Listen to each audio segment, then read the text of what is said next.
Hello guys, I hope you all are doing well. So today I'll be speaking on about the living expenses in Ireland.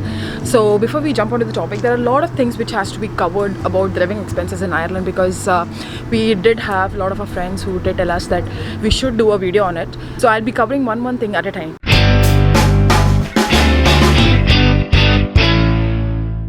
To begin with, let's start with the rent expenses. Now the rent expenses in Ireland, it depends like whether you are living in a city centre or if you're living in a county area. Now that's something which y'all actually cannot select when y'all actually move to Ireland for the first time, especially if y'all are coming through your employer.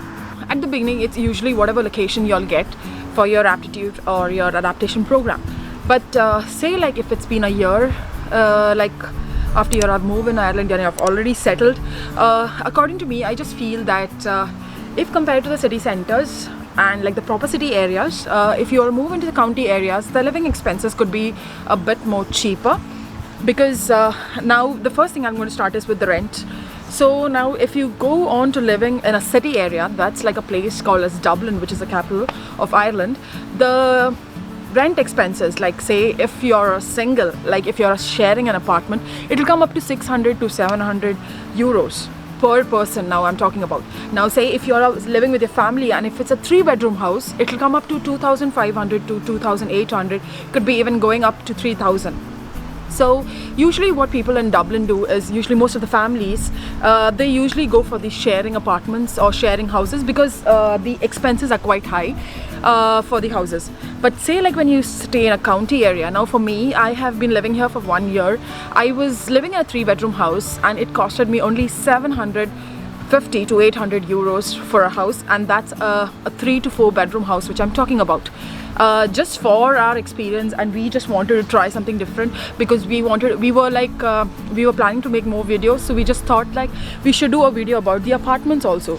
So we lived in an apartment which was a 2-bedroom hall apartment, and that was costing me around 650 euros. So that's a major difference which you all can see in the rent if you are living in a city and if you are living in a county area. Now the decision completely depends on y'all, like where y'all want to select. Basically for me, like I'm a nurse, so I usually when you get a hospital and everything, your first idea is go right maybe nearer to the hospital, because you're very new to the country. So that's about the rent expenditures in Ireland. Secondly, it's about the grocery. Now if you are single and if you're not a family, if you don't have a family, like, so it could be the expenses for the grocery could be very cheap, because it's just for one person. So it could be maybe only 100 to 150 euros a month. Now this is what I'm telling, it's about a county. And but say like if you're living in a city area, it could even go up to 200 to 250 euros depending on where you're exactly located. Now if you're exactly in the Dublin city centre, it's going to be way more expensive. But like this is, if you're in a county, it could not cost you more than 150 euros. Secondly, if you're with a family, your expenses for the grocery could go up to 300 euros. Now this is what I'm saying if you're living in a county. Now if you're in a city centre, it could be further higher. So that's an approximate range of exactly what the expenses for the grocery would be. The next thing is about nurses. We do have a lot of friends who are actually nurses and are on our YouTube channel. So they did ask me about the salary deductions and the tax deductions and all that stuff. Whatever is your salary scale, your taxes will be according to that. But say if you are married and you have a family here and your income is less than 70,000 euros a year, you'll still be taxed at 20%. So if you have a family, you have further leverages. So that's one important thing about the taxes. Now the salary deductions. Now salary deductions, especially for nurses, we have PRSI, UCSC, a lot of like that contributions which goes. Now it's just a kind of pension schemes. Like in India, you have, when you are working in a government job, you have pensions and all that stuff. So it's similar to that. During the time of your retirement, you get that money back. Like for a nurse, if you're saying, usually the monthly income, like your salary would be around 2,500 to 2,800. 3,000. Now your salary depends, if you're a nurse, depends on your pay scale, like how many years of experience you're having and how many years of experience you have worked. So everyone's salary could be different, but usually nurses are paid quite well. In case if you all want to know more about your salary specifications, especially about the nurses, we have done a YouTube video on enhanced care nurse, you could go onto our channel and check about the enhanced care packages for the nurses. Now that was about your salary deduction and your tax deductions. Now what all other things could you all have? Now you all could just think of various things, like especially if you're living in a house, there'll be gas, electricity. But what's an additional thing, especially when you move into cold countries, is about the heating. Now we have here options of oil heating and gas heating. Now it depends on whichever house you move into. Now in my house we have oil heating. So in oil heating, what happens is it depends on you whether you want to top up for 500 liters or you want to top up for 1000 liters. Now if you top up for 500 liters, for us over here it's around 250 euros, and like if you top up for 1000 liters, it might go up to maybe 300 to 400 euros. Now especially guys, I would like to say, you know, like everywhere when you'll go, you'll have a community and everything. So even different, when you are added into your different communities and everything, you do get an opportunity of, like, you know, especially if you're living together, loads of people, the community people, they, you know, top up the oil and everything together in a mass group. So during that time, like if you're ordering for oil and everything, it could go even more cheaper. It could be around 350 euros only for 1000 liters. So that's about oil heating. Now but gas heating, actually I don't have a gas, but like my friends were using it. Usually they say during the winters the gas heating could be costing you around 200 to 250 euros, and during the summers it could be less, like maybe 100 or 150 euros. Now it depends, but if compared to I would say that oil heating is much better. Now that's about the oil and gas heating, which I wanted to tell you. Now secondly, when you move into a house, the most essential thing which usually all the people here would be having is about the broadband connections. Now the different kinds of broadband connections we have here is Air, Vodafone, you have 3. So basically it just depends whichever you want to. But usually which mostly people prefer is an Air broadband, because that's the one even I'm using, and it just depends on whatever package you take. So we had just recently changed into the Air broadband, and they had given us a good package. Like it's just costing me 30 euros a month, and I have got 12-month free Amazon Prime videos and everything. So it just depends on whatever you want. So it's just very feasible. So the next thing I would like to tell you is about the insurance schemes and everything. So basically guys, if you are living in a very handy distance from your hospital, usually it's always good and preferred that, you know, if everything is in a walking distance, don't hurry up to go and buy a car. Because if everything is in a walking distance, like if everything is very, like, you know, in a hand reaching place for you, I don't think that there's any necessity of buying a car. But like say, especially in the county areas, what people prefer is to buy a car, because, you know, like the cities, the counties don't have everything in a well proximity. So you have to maybe drive for 10-15 minutes or maybe 20 minutes to go and get your grocery and stuff. But like say if you're living in a city center in a very close distance, in a very close proximity from your hospital, preferably walking would be a good suggestion. But like say if you all are planning to buy a car, so here whenever you're buying a car, you'll have to get a car insurance.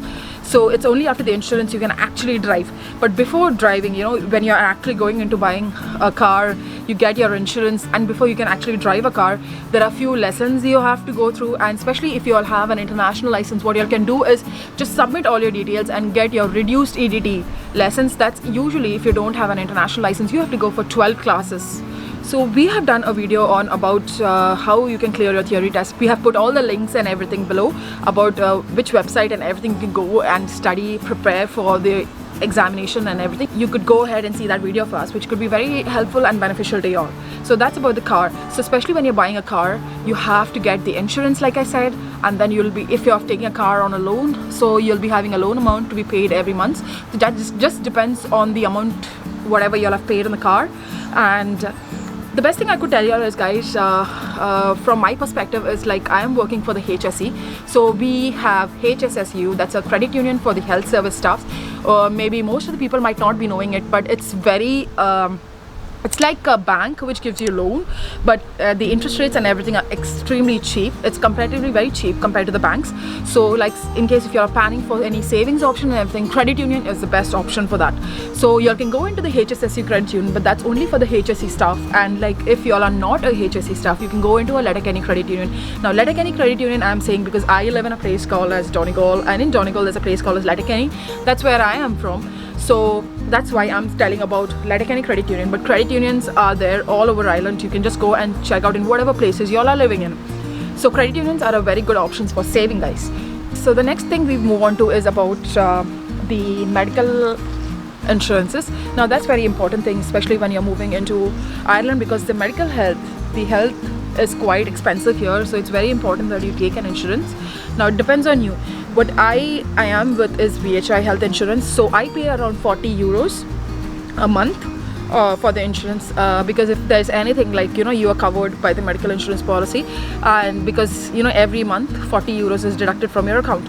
But other than that, you have HSF, which gives you a further less amount of packages. You can just go ahead and check like whichever insurance company you all want to go, because there is a lot of insurance companies here in Ireland. You can just select whichever is feasible for you all. Now that's it about the insurance company. The next thing what I would like to say is about the GP, like especially that's the GP means the general practitioner. So whenever you're going to a doctor, usually it's 50 euros for the consultation, and say if you're sick and if the doctor refers you to the hospital, usually everything has been directly covered. But say like if you don't go to your GP and you go directly to the hospital and get admitted, so it's 100 euros for admission. So 100 euros means it's about like 8,000, 9,000 Indian money if you actually properly go to convert. So that's about the medical and health insurance thing. So the one thing which you'll have to remember is whenever y'all are moving to Ireland, it's always good to be covered with a good medical insurance company, because that's will just keep you safe and secured. Like any emergency comes up, God forbid never comes out for anyone, but in case if you're stuck with something like that very terrible, if you have an insurance, that will really keep you covered and safe. The next thing I would like to say is, especially when your spouses are moving into Ireland, and they should have insurance taken, because stamp 1G helps your spouse to work in Ireland. So if you have an insurance, so that's going to help your spouse to find jobs more easier.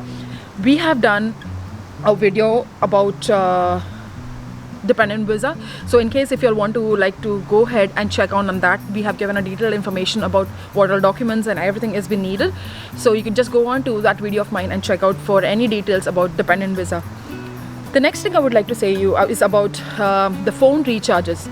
Now since we're telling all the expenses in detail, the phone recharges, usually people over here in Ireland prefer the Tesco, and it usually, like, you know, you have to keep on topping it up every month, and it's about 15 euros a month. Now there is Tesco, there is 3. So now every like, especially when you're in India, you're using a Vodafone or you're using an Airtel, it's a similar thing over here. It's like Tesco, 3 and all these things. But like every SIM card has its own, you know, every company has its own specifications, so you could just go ahead and check out with that. But mostly what people use over here is a Tesco, and you recharge it every month. That's just about 15 euros, so that's an additional thing. So the next thing I would like to tell you is about the waste management. We'll be doing another video on waste management in detail, so I won't be explaining in detail, but because I'm just covering about the expenses in Ireland, so you know, you do have to pay for your waste. And that's why the best thing I loved it is about this country is that's why the waste management has been done, the segregation of the waste has been done in a very proper manner, and it could come up to maybe 15 or 30 euros. Now say we have a lot of waste management companies. So we were initially with DM Waste when we moved in here earlier, so it used to be around 11 euros per pickup. So it depends whenever you keep your dustbin outside your house, and there are specific dates, like days in a week when they come in and collect it. So in case if you keep your dustbin out, so per pickup could be around 11 euros. But now we've moved with another company which is called as the Where's Waste. So what is done is, like, what my husband has done actually is he has topped up his account with 30 euros. So it doesn't go like per pickup doesn't go, it depends on the amount of weight. So usually they deduct the money from your account on depending on the weight, how much of weight it is. So usually for the new company which we have joined, there is a separate bin for the recycle and the general waste, and there's a separate bin for the food waste. But I will be going in detail in my next video about the management of waste, so I wouldn't be going in depth about it. So that's about the waste management. It could cost you around 11 to 15 euros, and that's per pickup. So that's an additional add-on to your expenses when you move on here.